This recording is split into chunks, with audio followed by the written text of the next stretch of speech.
7 years ago, on August 13th, I would upload a video. A short, under 2-minute video of a review of a bad movie, Sharktopus. That was the beginning of a 7-year journey. A journey that has changed my life, shaped me into who I am, introduced me to all sorts of new people and new friends, and frankly, it's been one heck of a journey. So, welcome, Dino Dudes. Welcome, newcomers. Welcome, brocomotives. I'll explain that later. Welcome, one and all, to the Media Raptor Reviews 1000 subscriber special. Cue the theme song.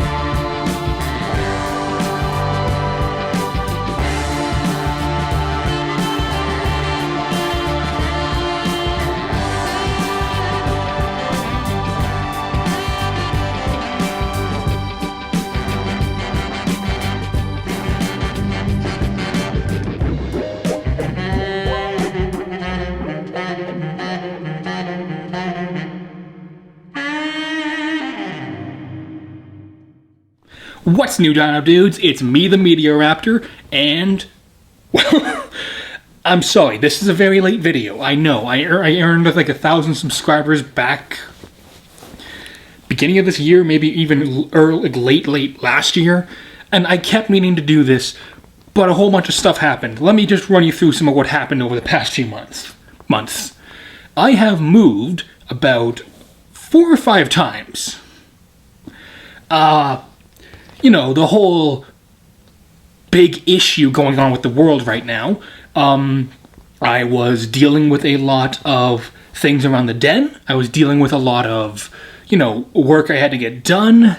I was working on what I want to do with the future of this channel.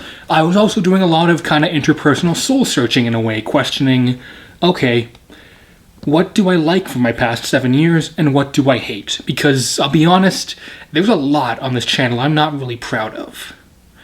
But, you know, it's not anything horrible, but there are some things I certainly don't want to do again. But, above all, I had to question, what was I going to do for the 1,000 subscriber special? This had to be special. This had to be big. I knew I couldn't just review another bad shark movie and say, hey, thanks for 1,000 bad movie reviews and stuff. Here's 2 bad movies. I needed something that people wanted. I needed something that people would come back to. I needed something, well, I needed something that would get a reaction. And I needed something from my childhood that was ruined. So, let's talk about the 2000 live-action animated hybrid, Thomas and the Magic Railroad. Yep, we're finally getting to it, Dino Dudes. For those of you who are new around here, and frankly, there are quite a few of you since I last talked about one of these movies. In fact, it's been nearly 4 years since I last did a Thomas review. A few years ago, I reviewed a direct-to-video Thomas and Friends movie called Day of the Diesels. It is one of my more popular videos. It is also one of my videos that I had a lot of stuff in it I was not proud of. But it was also pretty horrible. That's kind of started a whole thing of me reviewing certain Thomas and Friends movies, some of them being decent, some of them actually being pretty good, and most of them being pretty bad. I'll leave you a bunch of links down below so you can go check them out. You know, like Legends of Sodor or whatever it was, like Lost Treasure of Sodor was actually decent. Adventure Begins was okay, although some people got really angry when I said it was just okay.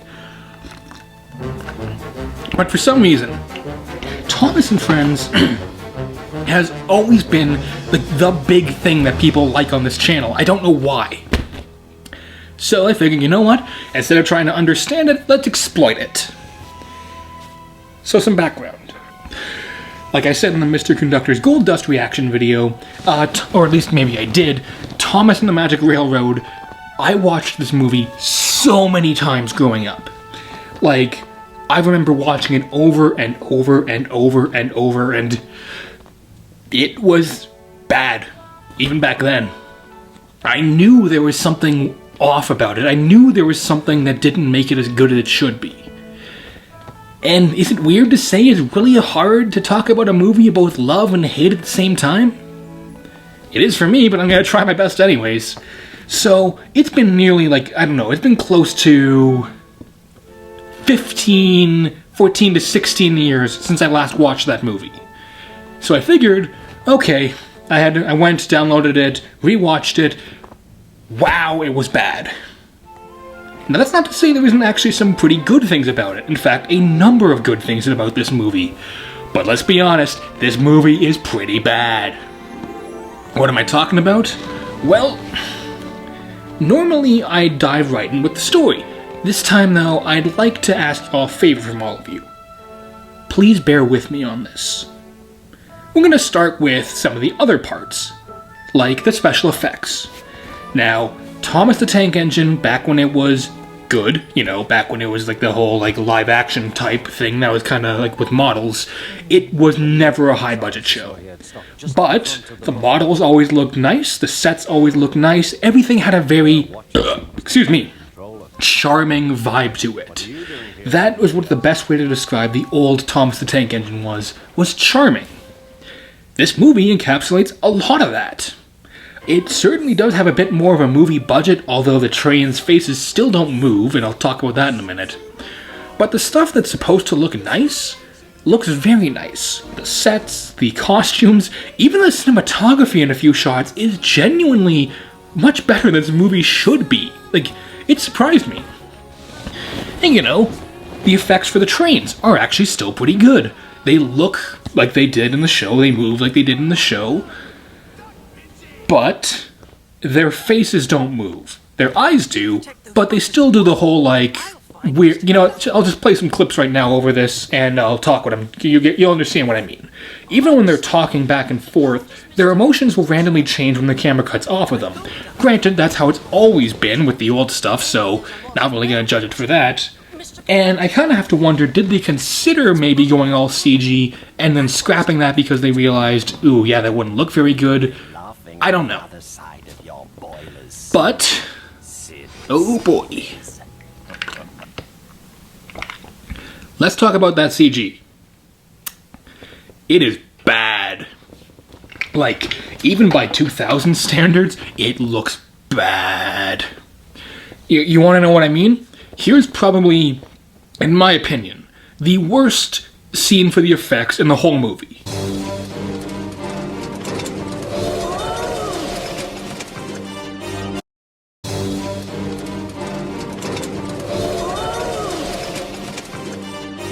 Now, some of you are probably going to go, hang on, Raptor.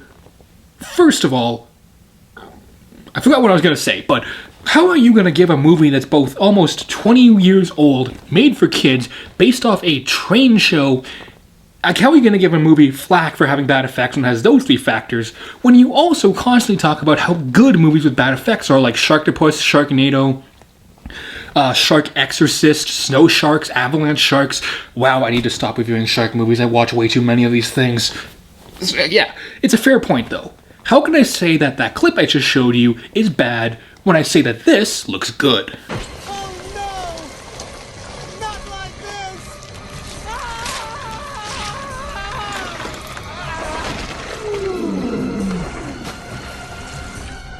this! Here's the thing.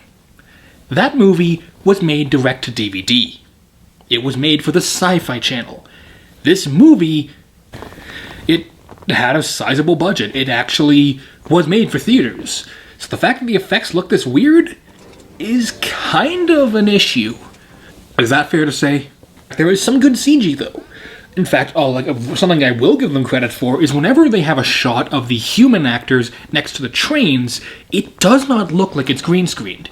It actually looks pretty decent even 20 years later. Something else that's held up after 20 years? The music. Now, the biggest sin this movie commits is not having the iconic Thomas theme in the movie. Yeah, I'm not making that up. They genuinely don't have a theme song in this movie. But what they do have is decent. Kids will like it, with the exception of the Shining Times Square song. And you know what? I will talk about that in a few minutes. Climbing through stars to your own cloud nine, soft strokes of light. Must feel when he makes someone happy. That's the feeling I will feel when you smile at me. I'll be floating. Now,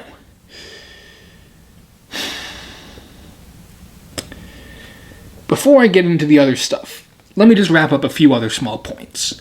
Cinematography, pretty good. Editing, totally competent. Here's where things are gonna get interesting. Let's talk about the acting. Surprisingly, the acting is pretty good.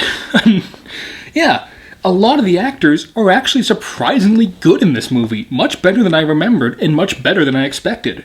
For example, Michael E. Rogers, the guy who plays Mr. Conductor Jr., or Junior, his son/cousin. I think that may have been a script error there. They never really say, though. He plays a weird, kind of a Scottish accent, kind of like a bunch of weird accents mixed into one, but he's got a very lively personality, and he certainly does have personality, and you can clearly tell what he's like just from even the way he moves. He's a fun character. I think Michael C. Rogers played him pretty well. Oh, Michael E. Rogers. My mistake. Mara Wilson. Great job in this movie. Not only is she a child actor, but she's a child actor with such a weird script, and I'll talk about that in a minute.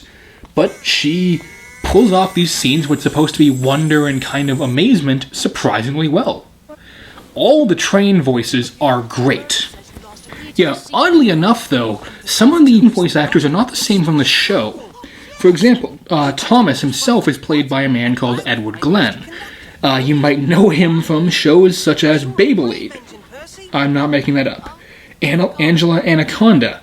Undergrads. You know, that show that Rebel Taxi was just talking about? The guy who plays Diesel 10, his name is Neil Crone. You might know him from things such as American Psycho 2, All-American Girl, Cube 2, Hypercube. I actually really like that movie.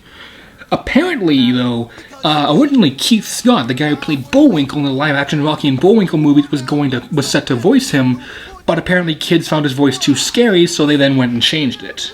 Apparently he also, apparently Neil Crone improvised most of his dialogue, originally with a gruff Russian accent, but apparently American test audiences thought it sounded too offensive, so he redubbed it with a New Jersey accent. And let's just say, this is great. Boss, did you mean to let the roof fall in? All the way in? I always mean what I do, you rattle traps. You know what? I like this voice. I like the Diesel 10 voice. I went on about this in Day of the Diesels. I don't like they gave him like a British kind of Cockney accent.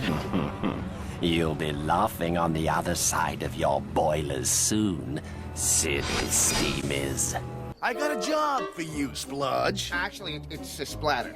And Dodge. I ain't got time to say both names. And to be honest, he has some of the best lines in the movie. Pinchy, you captured the real me. I mean, that's beautiful. I could cry. Old McDiesel had a plan. With a pinch here and a pinch there. Here a pinch, there a pinch. I cracked myself up. Now, you may have noticed I haven't mentioned two actors yet. Let's talk about Alec Baldwin. I love him in this movie for the wrong I reasons. can understand that. What do you think? Why do you keep hitting him like that? You're gonna have to have a timeout. For some reason, I don't know how Alec Baldwin ended up in this movie.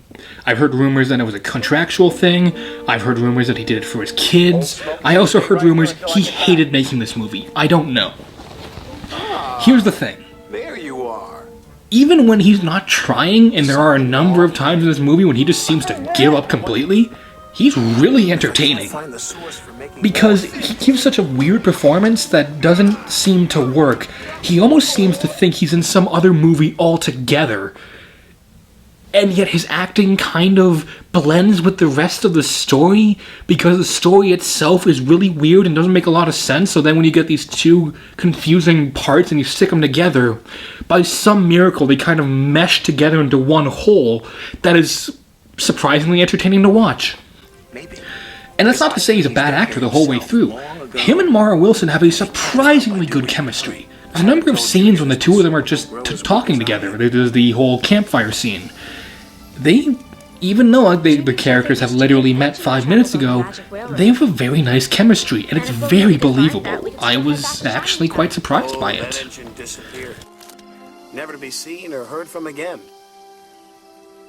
I have to tell you something, Mr. C. I heard a train whistle and it sounded like it was coming from the mountain. Mountain. I just remembered another part of the clue. Stoke up the magic in the mountain and the lady will smile. Let's talk about Peter Fonda. His performance in this is not good because he is acting in the wrong movie.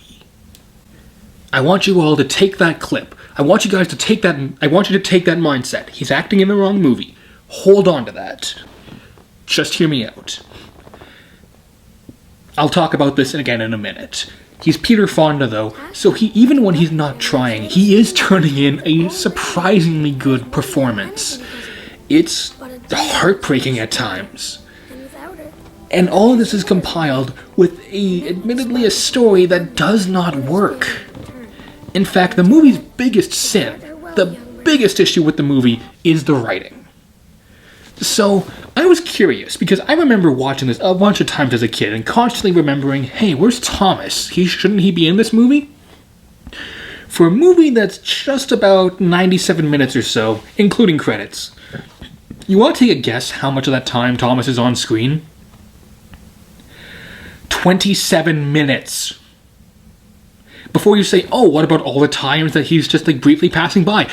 I literally went through this movie and timed every single shot Thomas is on screen, talking with somebody, doing anything, or even just passing by. In a 90-minute movie, he's only in it for 27 minutes. When you name your movie Thomas and the Magic Railroad, you really think it's going to be about Thomas when they also literally give him an opening credit for acting. I feel like there's multiple different movies going on here. Let me explain that. So, I also need to take you guys back in time a little bit more. And I know this might seem like I'm jumping all over the place. So, hold on to that time travel bit. Let me finish what I was saying.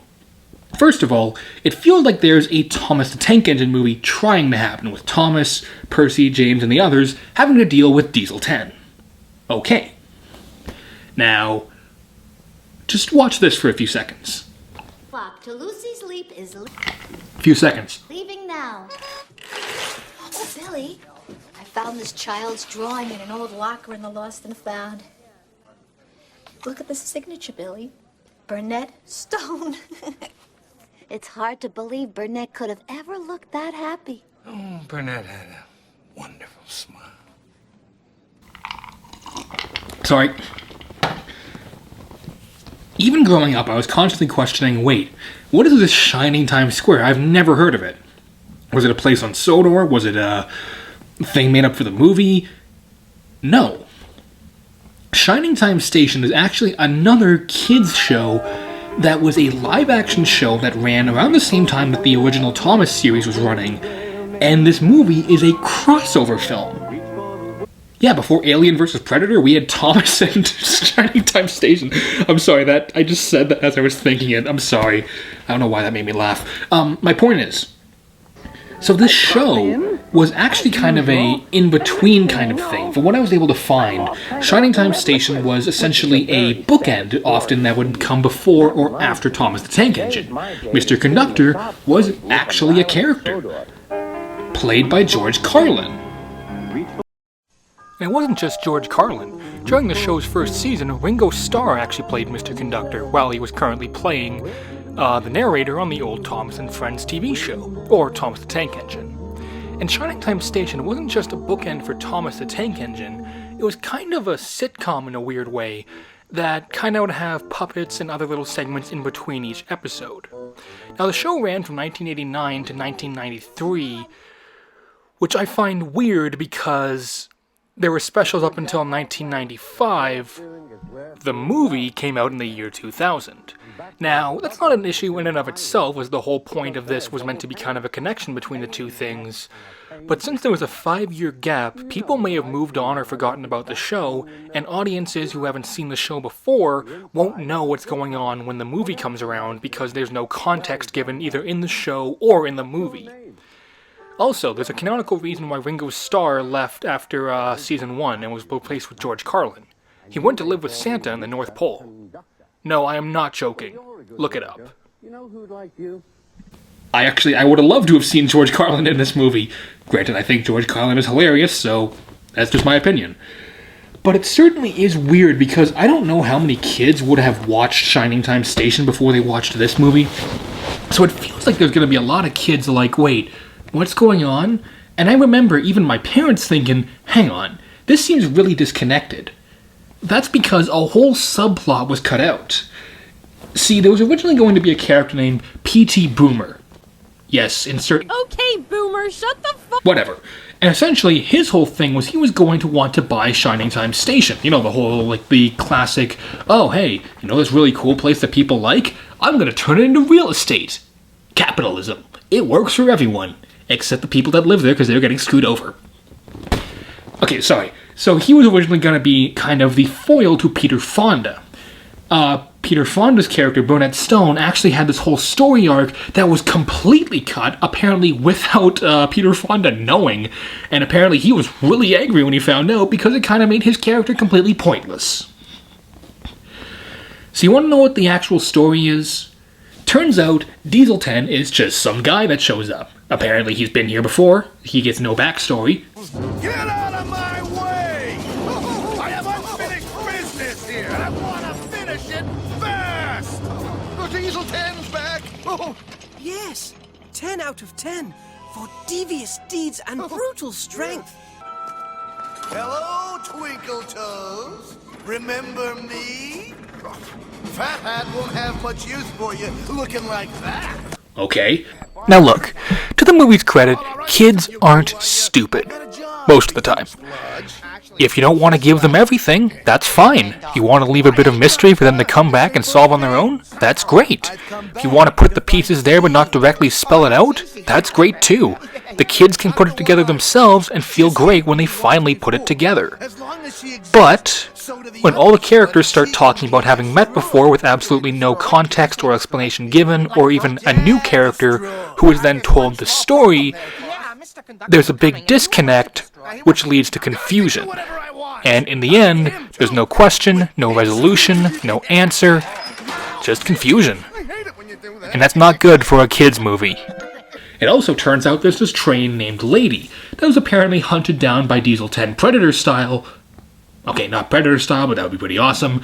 And all throughout the movie, they're hinting and setting up that she has some sort of great power that everyone is after, that she's the key to creating more gold dust and stuff like that. But they never really explain what that means, or why everyone is so desperate to try and find her, or even what she's doing in the real world. The writing is nonsensical at the best of times. Even for kids, there is very little to understand. And this is what sucks the most. There's one subplot about Maura Wilson's character and Peter Fonda's character. Her name is Lily and Burnett Stone, grandfather, granddaughter, meeting for the first time in a while. And it's clear there's something weird. It's clear that Burnett Stone feels awkward for some reason.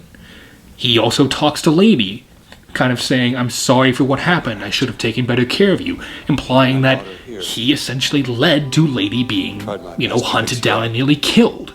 I'll talk about the whole death thing in a minute, because that needs to be talked about. Here's the thing. And I've never been able to. I watch this movie now, and I see the potential for a fantastic movie. It's not a Thomas movie. Remember that clip that I was telling you guys to hold on to earlier? Yeah, I want you to pull it up real quick. Let me just pull it up. I want you guys to take that. I want you to take that mindset. He's acting in the wrong movie. Hold on to that. Yeah, that. I believe there could be a heartwarming, tear-jerking, just great family film based on Mara Wilson and Peter Fonda's characters with Lady the Train. This is what I've been asking you to do. Please bear with me and let me explain. First of all, cut Thomas the Tank Engine completely out. Completely gut all that, just make it about these two characters to start. So, for whatever reason, maybe it's just for a weekend vacation, Lily goes up to meet with her grandfather. He's staying there. It's also clear he's the same way he is in the movie. He's kind of cold, kind of awkward, kind of cut off, but also clearly wanting to connect with her. And she wants to connect with him. After a few days, she accidentally stumbles upon where Lady is. And she starts asking questions like, hey, I didn't know you had this train. Why isn't it running? And he very noticeably does not want to talk about it. So, eventually she figures, okay, she starts trying to clean Lady. She just starts taking care of it. And that really does seem to affect Peter Fonda's character for some reason. So, as the two of them get to know each other better, he starts to talk about what this train meant. See, Lady was the nickname he gave his wife, and the two of them would drive this train down to Shining Time Station all the time. After she passed away, he believed the magic was gone, the magic that made Lady run. He didn't know how to keep her going without his wife. That also could explain why Shining Time Station might be potentially bought, because this train that used to come here all the time, maybe for tourism reasons or even for a job, hasn't been there. You can still have Mr. Conductor. Heck, you can still have the magic gold dust if you want. But make this movie focusing on these two characters. And Lily hears all this, and she decides, you know what? I want to get Lady running again. And she starts trying her best to get Lady running. Maybe it leads to an argument, maybe it leads to him kind of growing more distant. But eventually he sees his wife in her. He sees that magic was there. He was always afraid of it, though. He was afraid that if he ever moved on, he would be forgetting who Lady really was. He realizes now that's not what his wife would have wanted. So, the two of them get Lady going again, and they drive back to Shining Time Station, and everyone lives happily ever after. Is it simple? Yeah. Would it win an Oscar? Totally not. Would it be entertaining, though? Heartwarming, and honestly, it could be surprisingly mature? Yes. Want to know what I mean by that last comment? Simple. You could easily imply either he has a drinking problem, or he's depressed, or any number of things without ever saying it. Simply because Peter Fonda is a fantastic actor in this movie. He plays this character who is clearly broken, has clearly lost a lot, who clearly is having troubles of some sort, but because it's a kid's movie, they can't really just kind of go and say, yeah, ever since my wife died, been dealing with depression. It isn't much, but I drink to try and bury the pain. You know what I mean, right? You can't do that in a kid's movie.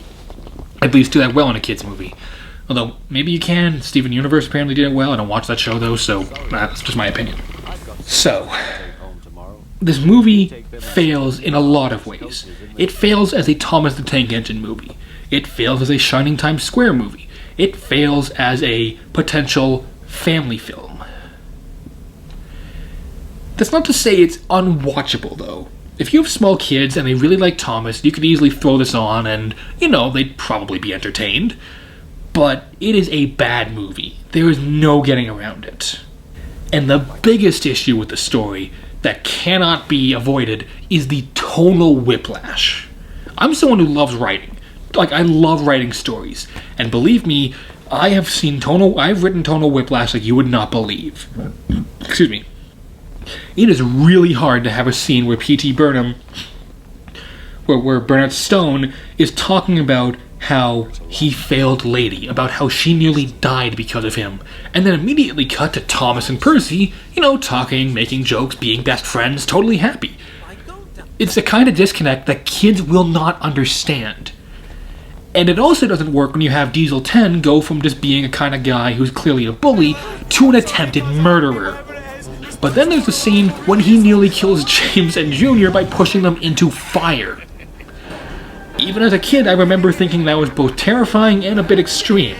I don't know what the point of that scene was. If they're trying to make him out to be a villain, it's pretty clear he was the villain from the word go.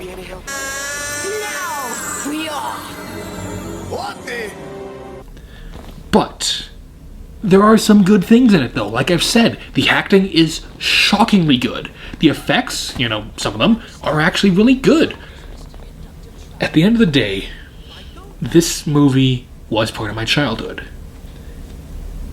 I'm thankful for that. I'll always have a kind of soft spot for how bad this movie is, even if it is just because of the memories I had of my childhood self watching this over and over. And some people might say, oh, that's so hypocritical, you go against other shows and stuff, or other people for, nostalgia and all that, for claiming, yeah, it's just nostalgia is the only reason you like it, when you're doing it in this case. Yeah. And that's the issue. That's kind of why I had such a hard time reviewing this movie, why I put it off for so long, is I wasn't sure if I could actually make a review that wasn't just me nostalgically going, oh, it's bad, but, I grew up watching it, so take that.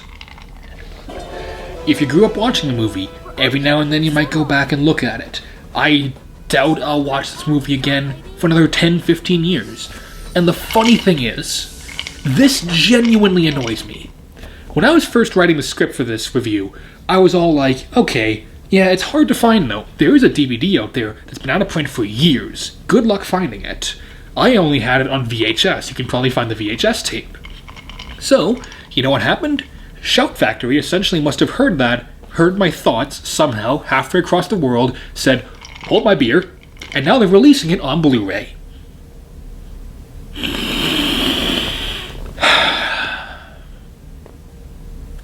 I don't know if I should be happy or angry, so I'm going to do what I do in all scenarios like this, and drink my emotions away. Kids, don't drink your emotions away, it's not healthy. Eat them away. Now, here's the big question. What do I rate this movie? Well, in the end, I really can give Thomas and the Magic Railroad, at most, 2 Raptor Claws out of 4. It's a competently made movie, but the story, the pacing, the tonal whiplash, and just the real kind of disconnect that seems to be there really makes it hard for me to give it anything more than 2 out of 4. But that 2 out of 4 still means it's very watchable and rather entertaining. Out of all the Thomas movies I've reviewed so far, this is probably the 3rd best. I still believe the best one is Legends of the Hidden Treasure, or whatever that one was, followed by, I believe it was Heroes of the Rails. Then I think this and Adventure Begins would be tied. They're both just okay or bad, and then we get to, Day of the Diesels and Misty Island Rescue, and the less said about those, the better. 7 years, a lot has happened in my life in 7 years. This channel and you Dino Dudes have gotten me through some pretty tough times. I'm happy just to see 1 or 2 views. I'm happy that somebody out there enjoys these videos. I'm happy whenever I get a random comment of some person going, hey, good review, on a random review I made years ago. I literally am only doing this because, well, I started out doing it to become famous and rich. Yeah, that was actually my original reason. Excuse me. But over the years, I kind of realized, if people like it, let's keep going. If you're wondering, oh, you wrote a script for this review? Sort of. If you want to hear the whole story, comment down below. Originally, this was going to be a skit-based review, kind of like what Nostalgia Critic does, but the idea was, Raptor from 7 years ago was going to show up and be like, oh, dude, you're going to review Thomas the Tank Engine? Cool, and be like, and I was going to have to talk back. We were going to be back and forth about how the way I used to review movies compared to how I review them now. And there's going to be this whole back and forth, this whole thing. If you want to know the whole story, just comment down below and I'll either put it in the comments or I'll make another video talking about it, along with some of the other aborted story arcs, because believe me, there was supposed to be a lot of stories behind these reviews before I realized I'm a one-man crew doing this in my spare time for fun. I can't afford to do effects or anything, so yeah. But With all that being said, after 7 years, 250 reviews, over 1,000 subscribers, there really only is one thing to say. Until next time, keep cool. And I'll see all you dino dudes around. Later. I don't know why I ever started doing this, but I'm glad I did. Thank you. Thank you for everything.